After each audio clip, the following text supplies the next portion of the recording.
পশ্চিমবঙ্গের হিন্দু, খেজুরির হিন্দু, ভগবানপুরের হিন্দু, চণ্ডীপুরের হিন্দু, মুগবেড়িয়ার হিন্দু, নন্দীগ্রামের হিন্দু, কাঁথির হিন্দু জেগেছে রে জেগেছে,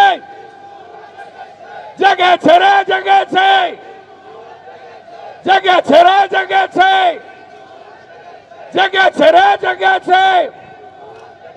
সনাতনী ঐক্য জিন্দাবাদ। জয় জয় শ্রীরাম। একই নারা একই নাম, একই নারা একই নাম। হেডিয়ার জিহাদিরা হুঁশিয়ার, জঙ্গিবাদের বিরুদ্ধে, মৌলবাদের বিরুদ্ধে, সিদ্দিকুল্লাহর বিরুদ্ধে, ফিরাদ হাকিমের বিরুদ্ধে, মোল্লা ইউনুসের বিরুদ্ধে। জয় জয় শ্রীরাম। বন্দে বন্দে বন্দে ভারত মাতা কি।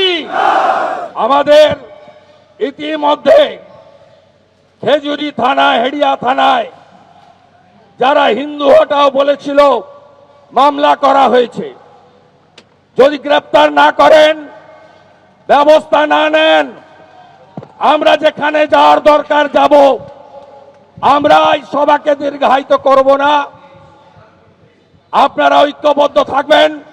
কথা দিচ্ছেন তো? কথা দিচ্ছেন? মমতা কিনতে পারবে না। পুলিশকে ভয় পাবেন না, পুলিশকে ভয় পাবেন না। আমি অরূপ দাস, জেলা সভাপতি বিধায়ক, শান্তনু প্রামাণিক এমএলএ বিধায়ক, রবীন্দ্রনাথ মাইতি এমএলএ বিধায়ক, সুমিতা সিনহা এমএলএ বিধায়িকা, সাংসদ সৌমেন্দু অধিকারী, প্রাক্তন সাংসদ দিব্যেন্দু অধিকারী, আমাদের জেলার কো ইনচার্জ প্রাক্তন জেলা পরিষদ কর্মাধ্যক্ষ আনন্দময় অধিকারী, প্রলয় পাল, ধীরেন পাত্র, চন্দ্রশেখর মণ্ডল, সর্বোপরি তাপস দোলাই। আমি যখন সকালে যাই তখন তাপস, সৌভিক, এখানকার মণ্ডল সভাপতিরা দাঁড়িয়ে থেকে পতাকা লাগিয়ে গেরুয়াময় করে দিয়েছে। হিন্দুরা আজকে তাকত দেখালো, শক্তি দেখালো। যদি হিন্দু হটাও স্লোগান দেওয়া ব্যক্তির বিরুদ্ধে মমতার পুলিশ ব্যবস্থা না নেয়, সাইজ করার দায়িত্বটা আমাদের। আমরা করব, আইন মেনে করব। আমি এই রাস্তাকে আর দীর্ঘক্ষণ ধরে, এত মানুষ এসেছেন, এই সভা মাঠে হওয়া উচিত।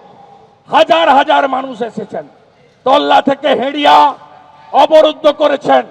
সব বিজেপির মানুষ নয়, প্রচুর সিপিএম তৃণমূলের হিন্দুরা, তারাও আজকে ধ্বজ নিয়ে নেমেছে যে এই রাজ্যে হিন্দুদের এক হতে হবে এবং এটা বাঁচার লড়াই নয়, অস্তিত্ব রক্ষার লড়াই। ওপারের মোল্লা ইউনুস যাহা, এপারের মমতাজ তাহা। মোল্লা ইউনুস যাহা আর মমতাজ তাহা। এদের বিরুদ্ধে সর্বস্তরের হিন্দুদের ঐক্যবদ্ধ হওয়ার আবেদন জানিয়ে আর বক্তব্য দীর্ঘায়িত কেউ করবে না।